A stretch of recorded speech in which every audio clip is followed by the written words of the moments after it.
أعوذ بالله من الشيطان الرجيم. بسم الله الرحمن الرحيم. الحمد لله الذي أنزل على عبده الكتاب ولم يجعل له عوجا قيما لينذر بأسا شديدا من لدنه ويبشر المؤمنين الذين يعملون الصالحات أن لهم أجرا حسنا ماكثين فيه أبدا وينذر الذين قالوا اتخذ الله ولدا ما لهم به من علم ولا لآبائهم كبرت كلمة تخرج من أفواههم إن يقولون إلا كذبا فلعلك باخع نفسك على آثارهم إن لم يؤمنوا بهذا الحديث يسفا إنا جعلنا ما على الأرض زينة لها لنبلوهم أيهم أحسن عملا وإنا لجاعلون ما عليها صعيدا جرزا أم حسبت أن أصحاب الكهف والرقيم كانوا من آياتنا عجبا إذ أوى الفتية إلى الكهف فقالوا ربنا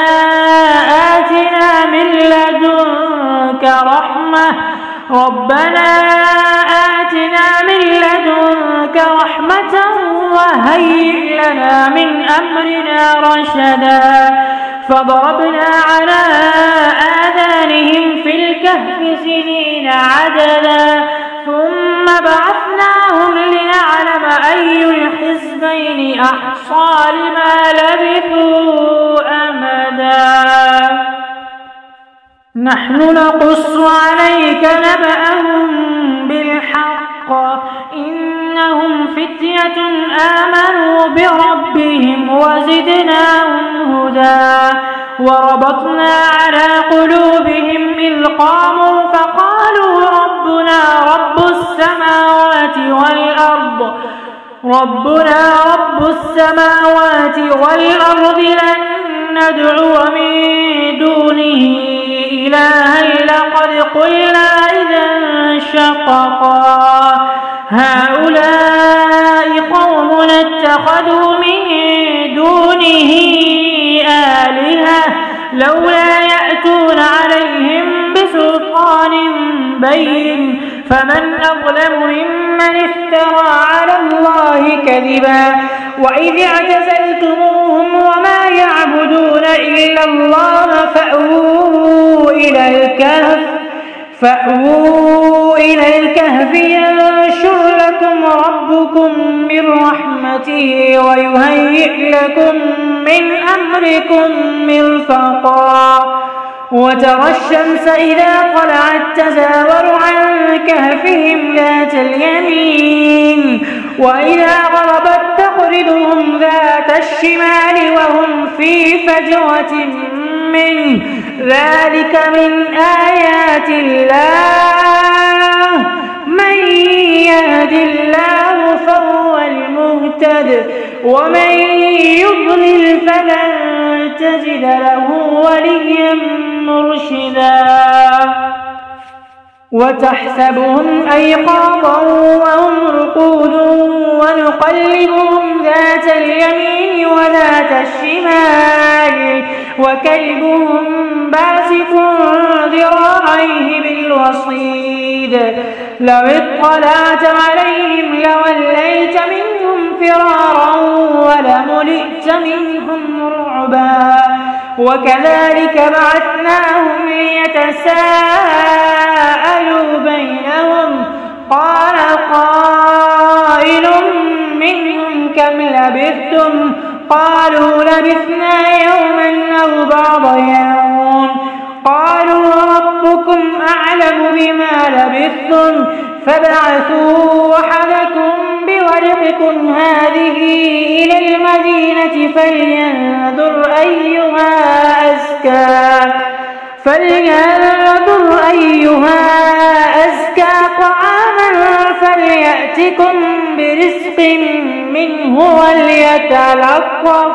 ولا يشعرن بكم أحدا إنهم إن يظهروا عليكم يرجموكم أو يعيدوكم في ملتهم ولن تفلحوا إذا أبدا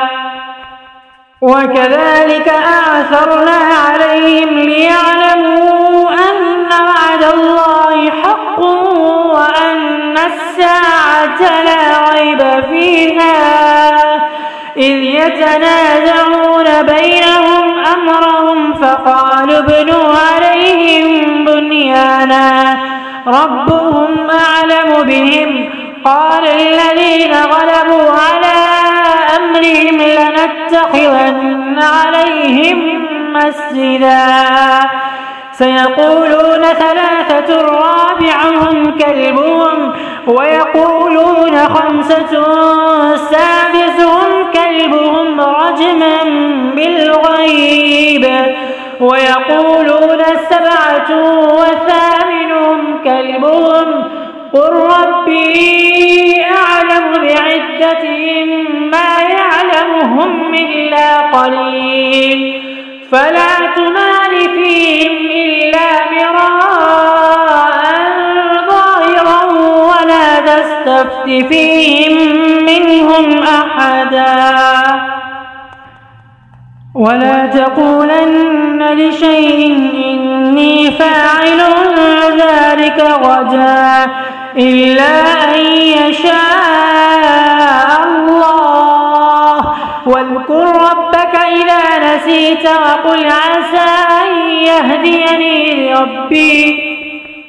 وقل عسى أن يهديني ربي لأقرب من هذا رشدا ولبثوا في كهفهم 300 سنين وازدادوا 9 قل الله أعلم بما لبثوا له غيب السماوات والأرض أبصر به وأسمع ما لهم من دونه من ولي ولا يشرك في حكمه أحدا واتل ما أوحي إليك من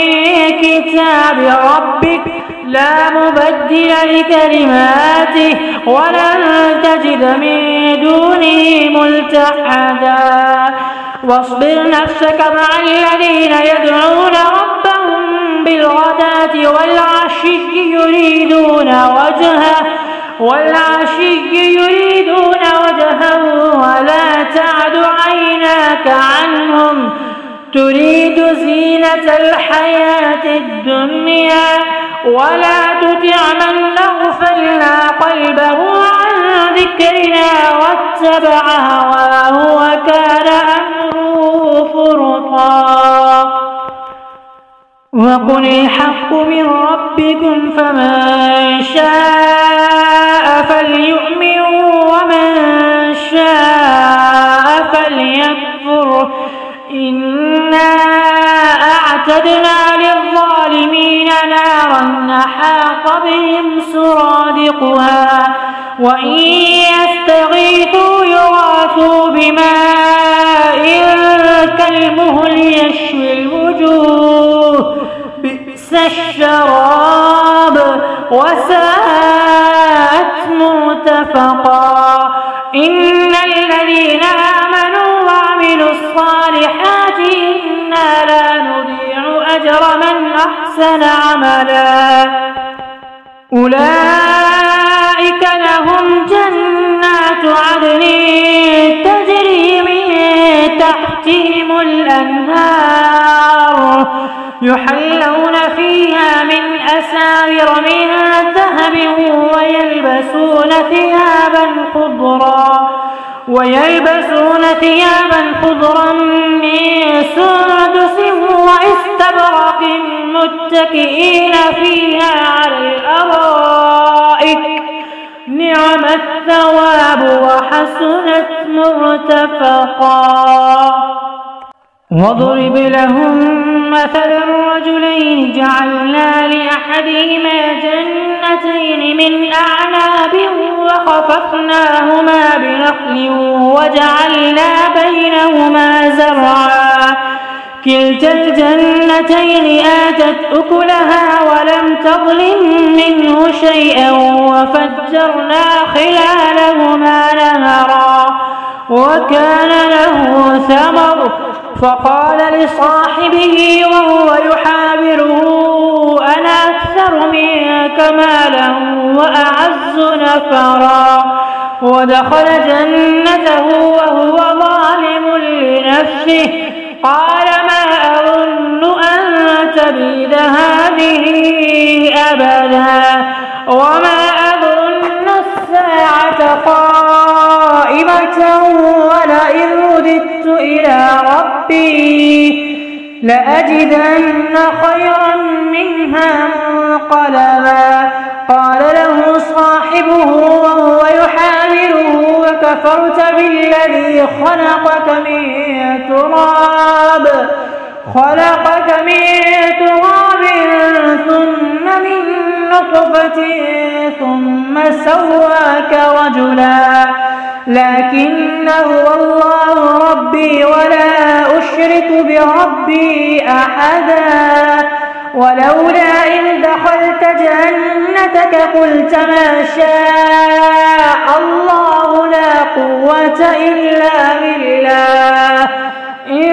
ترني أنا أقل منك مالا وولدا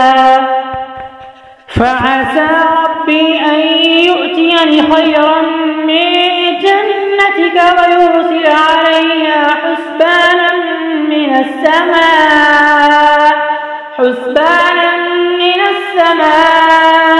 فتصبح صعيدا زلقا أو يصبح ماؤها غورا فلن تستطيع له طلبا. وأحيط بثمره فأصبح يقلب كفيه على ما أنفق فيها وهي خاوية على عروشها ويقول يا ليتني لم أشرك بربي أحدا. ولم تكن له فئة ينصرونه من دون الله وما كان منتصرا. هنالك الولاية لله الحق هو خير ثوابا وخير عقبا. واضرب لهم مثل الحياة الدنيا كماء أنزلناه من السماء فاختلط به نبات الأرض فأصبح هشيما تذروه الرياح وكان الله على كل شيء مقتدرا. المال والبنون زينة الحياة الدنيا والباقيات الصالحات خير عند ربك ثوابا وخير أملا. ويوم نسير الجبال وترى الأرض بارزة وحشرناهم فلم نغادر منهم أحدا وعرضوا على ربك صفا لقد جئتمونا كما خلقناكم أول مرة بل زعمتم أن لن نجعل لكم موعدا. ووضع الكتاب فترى المجرمين مشفقين مما فيه ويقولون يا ويلتنا ما لهذا الكتاب لا يغادر صغيرة ولا كبيرة إلا أحصاها ووجدوا ما عملوا حاضرا ولا يظلم ربك أحدا. وإذ قلنا للملائكة اسجدوا لآدم فسجدوا إلا إبليس كان من الجن ففسق عن أمر ربه أفتتخذونه وذريته أولياء من دوني وهم لكم عدو بئس للظالمين بدلا ما أشهدتهم خلق السماوات والأرض ولا خلق أنفسهم وما كنت متخذ المضلين عضدا ويوم يقول نادوا شركائي الذين زعمتم فدعوهم فلم يستجيبوا لهم وجعلنا بينهم موبقا ورأى المجرمون النار فظنوا أنهم مواقعوها ولم يجدوا عنها مصرفا ولقد صرفنا في هذا القرآن للناس في كل مثل وكان الإنسان أكثر شيء جدلا وما منع الناس أن يؤمنوا إذ جاءهم الهدى ويستغفروا ربهم إلا أن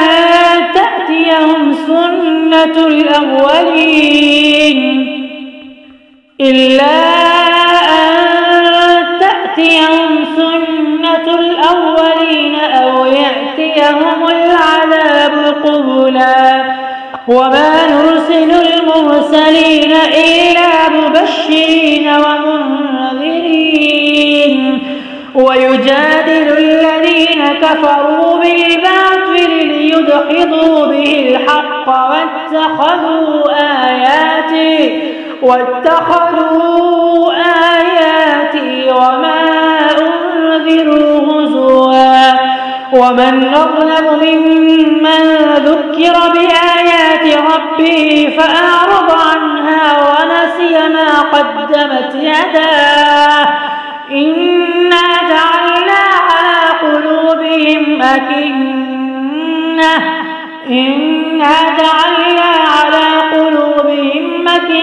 أكنة أن يفقهوه وفي آذانهم وقرا وإن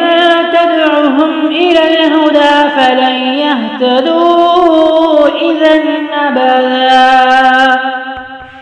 وربك الغفور ذو الرحمة لو يؤاخذهم بما كسبوا لعجل لهم العذاب بل لهم موعد لن يجدوا من دونه موئلا وتلك القرى أهلكناهم لما ظلموا وجعلنا لمهلكهم موعدا وإذ قال موسى لفتاه لا أبرح حتى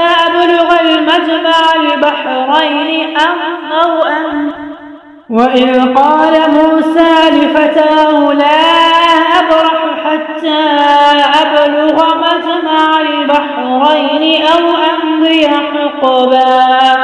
فلما بلغا مجمع بينهما نسيا حوتهما فاتخذ سبيله في البحر سربا فلما جاوزا قال لفتاه آتنا غداءنا لقد لقينا من سفرنا هذا نصبا قال أرأيت إذ أوينا إلى الصخرة فإني نسيت الحوت وما أنسانيه إلا الشيطان أن أذكره واتخذ سبيله في البحر عجبا قال ذلك ما كنا نبغي فارتدا على آثارهما قصصا فوجدا عبدا من عبادنا آتيناه رحمة من عندنا وعلمناه من لدنا علما قال له موسى على أن تعلمني مما علمت رشدا قال إنك لن تستطيع معي صبرا وكيف تصبر على ما لم تحط به خبرا قال ستجدني إن شاء الله صابرا ولا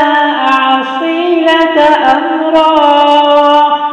قال فإن اتبعتني فلا تسألني عن شيء حتى أحدث لك منه ذكرا فانطلقا حتى إذا ركبا في السفينة خرقها قال أخرقتها لتغرق أهلها لقد جئت شيئا نمرا قال ألم قل إنك لن تستطيع معي صبرا قال لا تؤاخذني بما نسيت ولا ترهقني من أمري عسرا فانطلقا حتى إذا لقيا غلاما فقتله قال أقتلت نفسا زكية بغير نفس لقد جئت شيئا نكرا قال ألم أقل لك إنك لن تستطيع معي صبرا قال إن سألتك عن شيء بعدها فلا تصاحبني قد بلغت من لدني عذرا فانطلقا حتى إذا أتيا أهل قرية استطعما أهلها فأبوا أن يضيفوهما فوجدا فيها جدارا يريد أن ينقض فأقامه قال لو شئت لاتخذت عليه أجرا قال هذا فراق بيني وبينك سأنبئك بتأويل ما لم تستطع عليه صبرا أما السفينة فكانت لمساكين يعملون في البحر فأردت أن أعيبها وكان وراءهم ملك يأخذ كل سفينة غصبا وأما الغلام فكان أبواه مؤمنين فخشينا أن يرهقهما طغيانا وكفرا فأردنا أن يبدلهما ربهما خيرا منه زكاة وأقرب رحما وأما الجدار فكان لغلامين يتيمين في المدينة وكان تحته كنز لهما وكان أبوهما صالحا فأراد ربك أن يبلغا أشدهما ويستخرجا كنزهما رحمة من ربك وما فعلته عن أمري ذلك تأويل ما لم تستطع عليه صبرا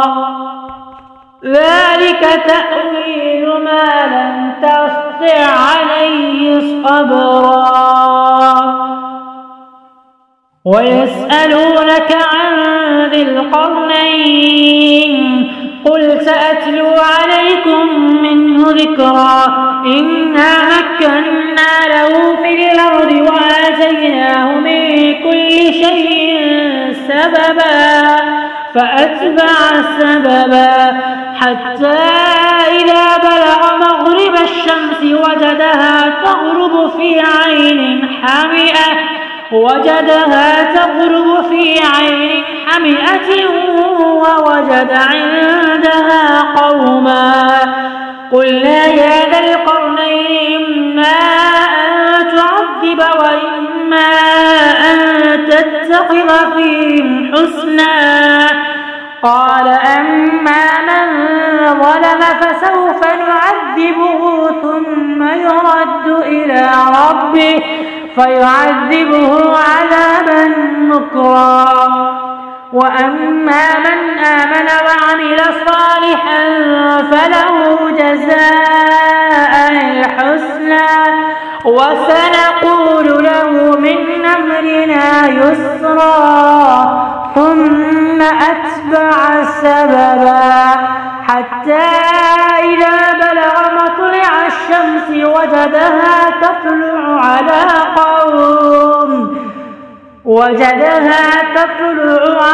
قوم لم نجعل لهم من دونها سترا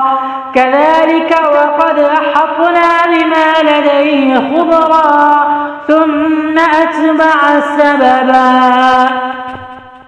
حتى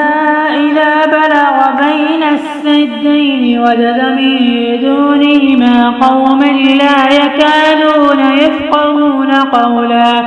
قالوا يا ذا القرنين إن يأجوج ومأجوج مفسدون في الأرض فهل نجعل لك خرجا على أن تجعل بيننا وبينهم سدا قال ما مكني فيه ربي خير فأعينوني بقوة أجعل بينكم وبينهم رجما آتوني زبر الحديد حتى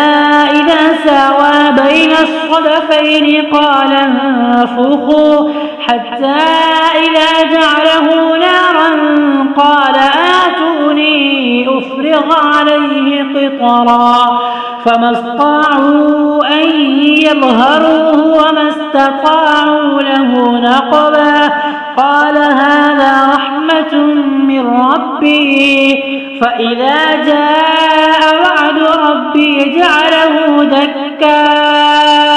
وكان وعد ربي حقا وتركنا بعضهم يومئذ يموج في بعض ونفخ في الصور فجمعناهم جمعا وعرضنا جهنم يومئذ للكافرين عرضا الذين كانت أعينهم في غطاء عن ذكري وكانوا لا يستطيعون سمعا أفحسب الذين كفروا أن يتخذوا عبادي من دوني أولياء إنا أعتدنا جهنم للكافرين نزلا قل هل ننبئكم بالأخسرين أعمالا الذين ضل سعيهم في الحياة الدنيا وهم يحسبون أنهم يحسنون صنعا أولئك الذين كفروا بآيات ربهم ولقائه فحبطت أعمالهم فلا نقيم لهم يوم القيامة وزنا ذلك جزاؤهم جهنم بما كفروا واتخذوا آياتي ورسلي هزوا إن الذين آمنوا وعملوا الصالحات كانت لهم جنات الفردوس نزلا خالدين فيها لا يبغون عنها حولا قل لو كان البحر مدادا لكلمات ربي لنفد البحر قبل أن تنفد كلمات ربي ولو جئنا بمثله مددا قل إنما أنا بشر مثلكم يوحى إلي أنما إلهكم إله واحد فمن كان يرجو لقاء ربه فليعمل عملا صالحا ولا يشرك بعبادة ربه أحدا.